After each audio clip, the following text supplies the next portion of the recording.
make it ever true. Change my heart, oh God. May I be like you.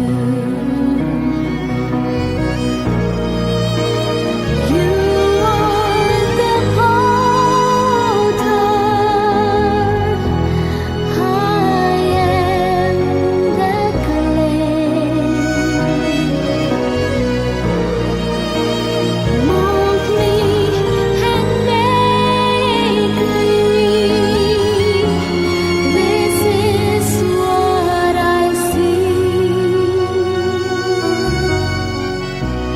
Change my heart, oh God. Make it ever true. Change my heart, oh God. May I be like you. May I be like you. May I be like you.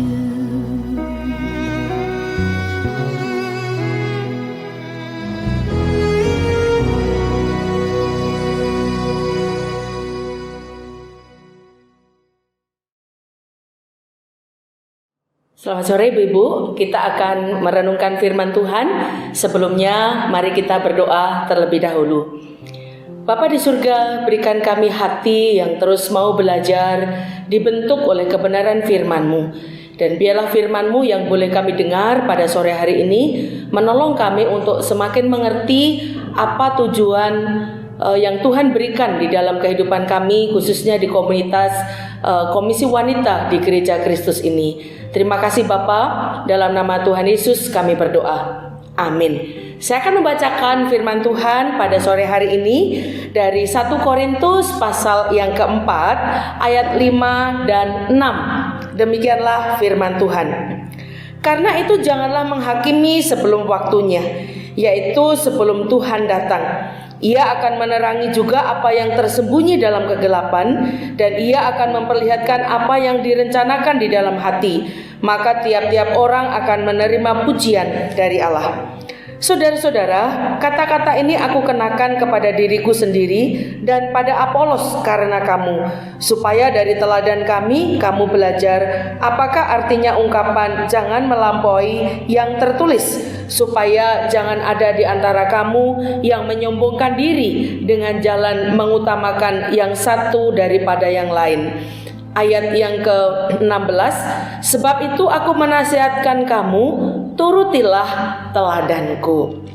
Ibu-ibu, pada waktu ibu-ibu melihat kertas ini, kira-kira apa yang terlihat jelas? Yo, apa yang terlihat jelas kertas ini? Nah, kemungkinan sebagian besar dari kita akan berkata apa? Ada titik hitam di tengah kertas itu. Padahal kalau kita memperhatikan di dalam kertas ini ada beberapa hati yang bertebaran, ya, sebelah atas, sebelah pojok kanan bawah, dan kiri bawah ada hati. Mungkin kita tidak melihatnya.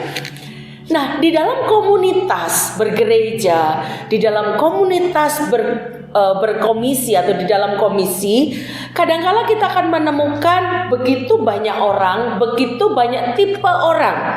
Nah, demikian juga yang terjadi di jemaat Korintus. Nah, jemaat Korintus adalah tipe orang yang sebenarnya dari status sosial mereka cukup baik, cukup tinggi, cukup mapan.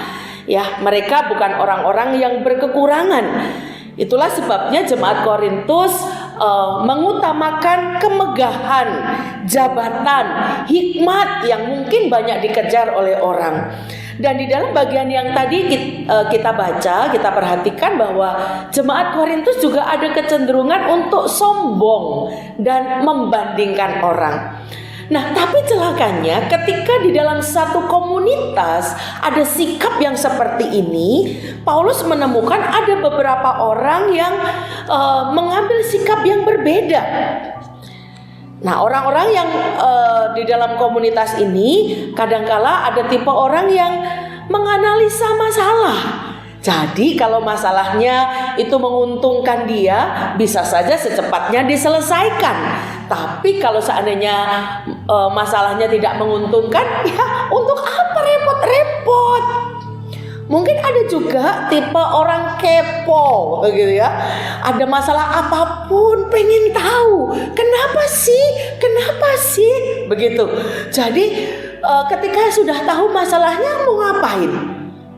Nah, biasanya diomongin orang, ya, diomongin ke orang.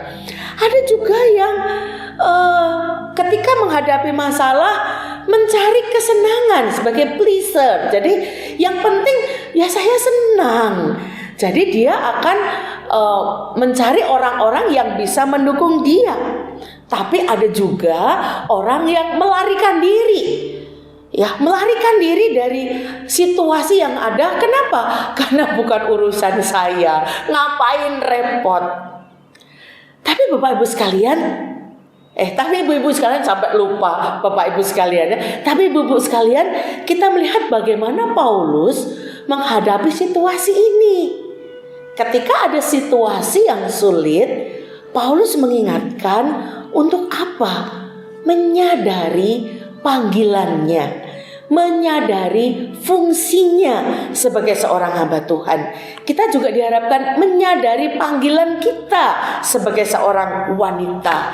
Ketika ada masalah, apa yang kita bisa kerjakan? Apakah karena masalah ini menguntungkan, maka kita cepat-cepat berusaha mengatasinya? Atau karena ini masalah merugikan, maka kita cepat-cepat menghindarinya? Nah, tetapi bagian ini Paulus mengingatkan, yaitu untuk apa? Saling peduli, saling menasehati. Di dalam apa menasehati? Di dalam kasih, ya. Di dalam kasih, sehingga ada apa? Kerendahan hati untuk belajar. Nah, ibu-ibu sekalian yang dikasihi oleh Tuhan, saling menasehati di sini bukan berarti orang yang dinasehati istilahnya adalah orang yang selalu terus-menerus berbuat kesalahan. Tidak.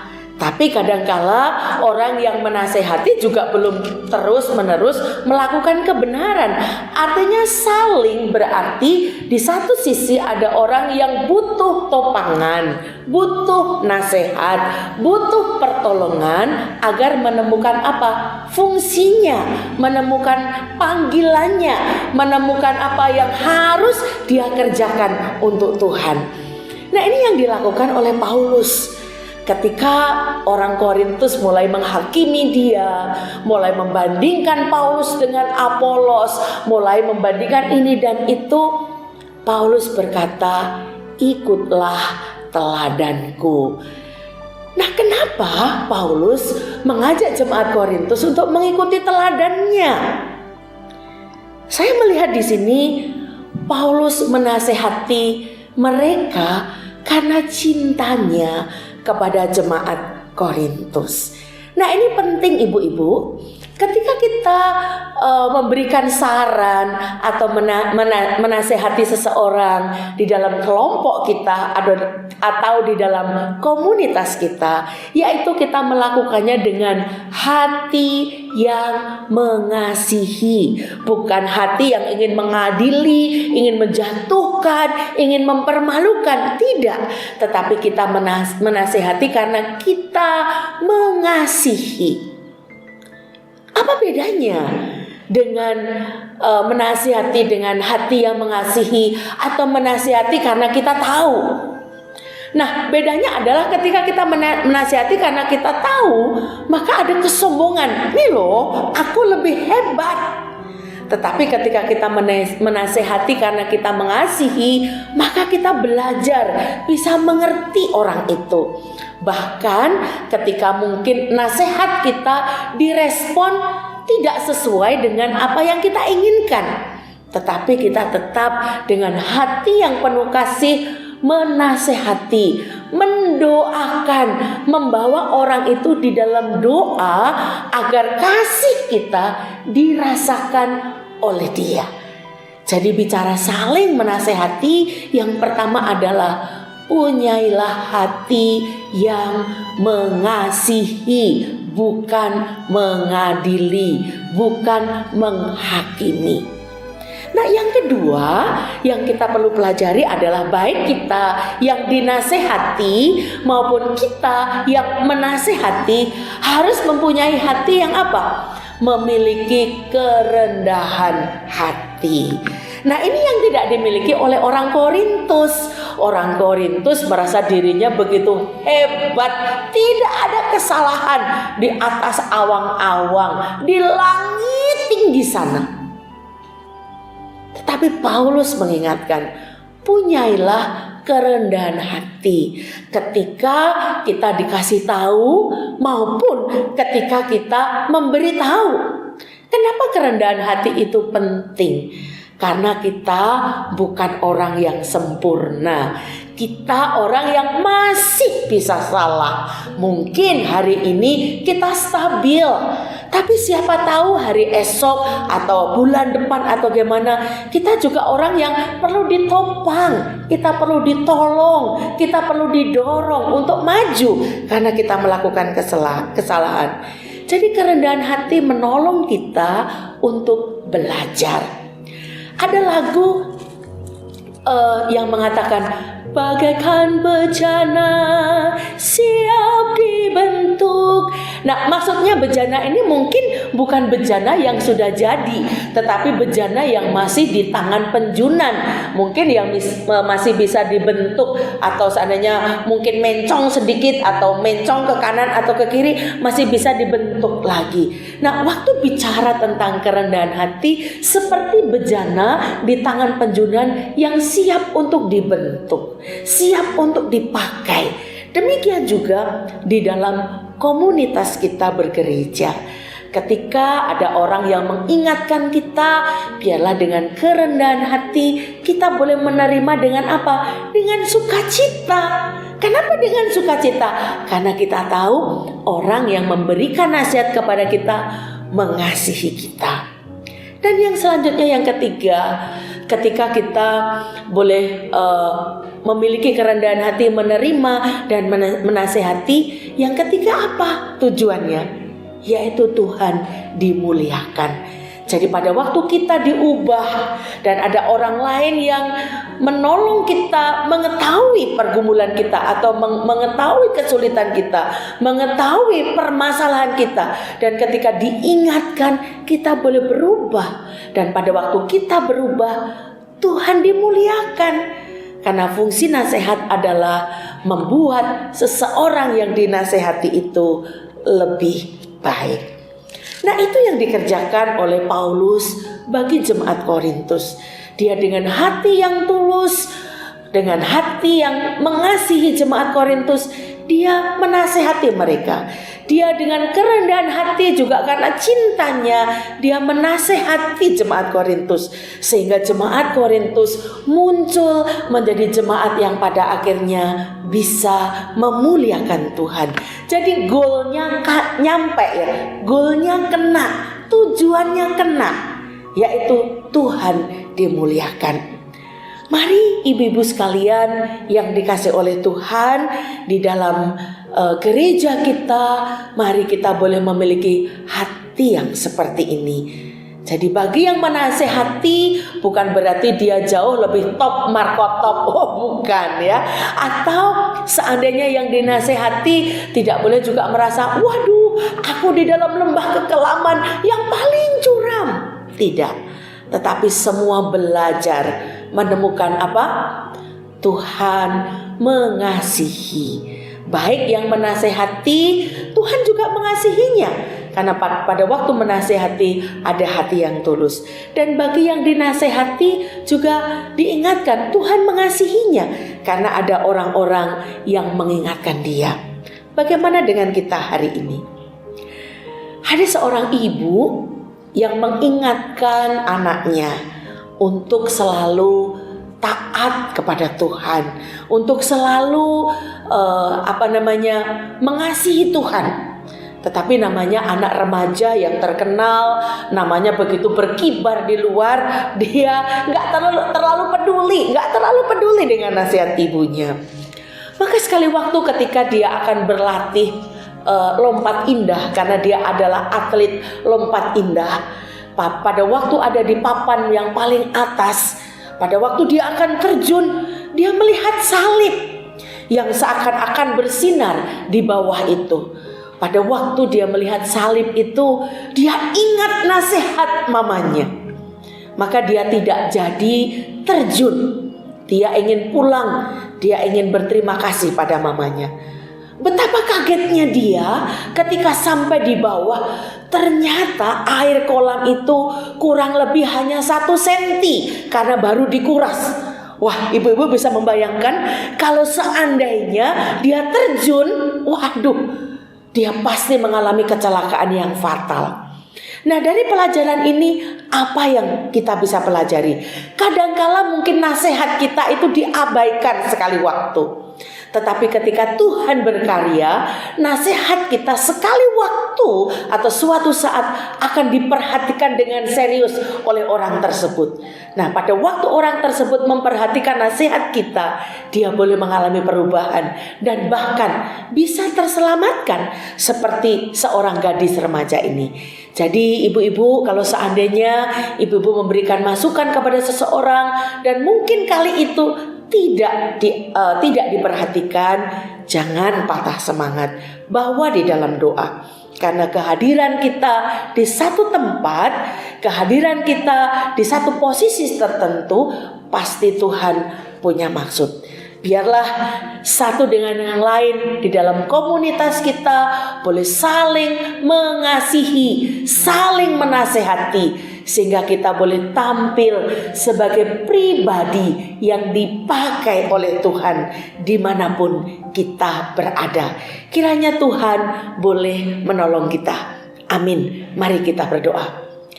Bapa di surga, kiranya Engkau menolong kami agar di dalam kehidupan kami menyadari Tuhan menempatkan kami dimanapun saja, pasti Tuhan punya tujuan. Dan sebagaimana Paulus menempatkannya melayani di jemaat Korintus, dia menasihati jemaat Korintus, dan pada akhirnya jemaat Korintus boleh muncul menjadi jemaat yang mengasihi Tuhan. Kami pun rindu ya Tuhan, di dalam komunitas yang Tuhan percayakan kepada kami di gereja ini, kami pun juga boleh saling menasihati, sehingga di antara kami boleh bertumbuh di dalam kasih, di antara kami boleh juga memuliakan Tuhan. Berkati ibu-ibu di dalam gereja ini ya Tuhan, agar sungguh Engkau boleh terus memakai ibu-ibu di gereja Kristus ini boleh menjadi berkat dan saluran berkat bagi banyak orang. Di dalam nama Tuhan Yesus kami berdoa. Amin. Ya, Tuhan memberkati.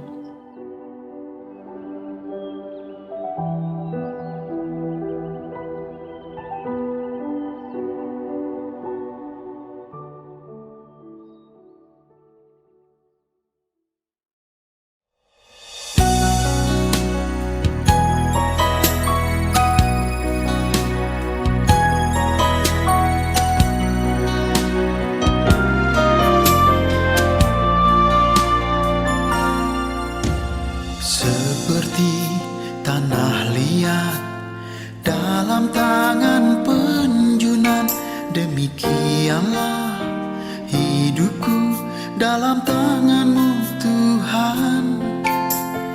Di tengah pencobaan, dera dan aniaya akan membuatku sempurna menjadi bejana indah.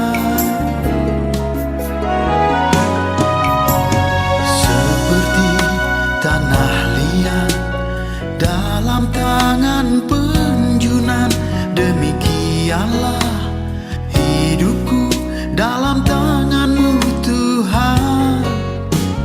Di tengah pencobaan, dera dan aniaya akan membuatku bejana indah.